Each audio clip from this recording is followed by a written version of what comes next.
ଭଲ କି ରଖିଲ ପଇସା ହଁ ଭଲ କି ରଖିଲ ଆସ୍ତେ ଆସ୍ତେ ଯାଅ ହଁ ଯାଉଛି ଆସ୍ତେ ଖାଇଛ ସକାଳୁ ନାଇଁ ଖାଇଛ ଖାଇକି ହଁ ଯାଇଛ? ଖାଇକି ହଁ ପଇସା ଭଲ ରଖ ଧୀରେ ଧୀରେ ଯାଅ ଖାତା ଦେଖା ହେଉଛି ଗଳି ଗାଳି ପଡ଼ିବ ତ ଧରିକି ଯାଅ।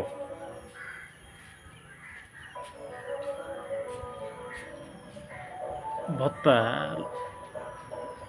ଭତ୍ତା ବଣ୍ଟା ହେଉଛି ବୃଦ୍ଧ ଲୋକଙ୍କର ମେଡ଼ିସିନ ଖର୍ଚ୍ଚ।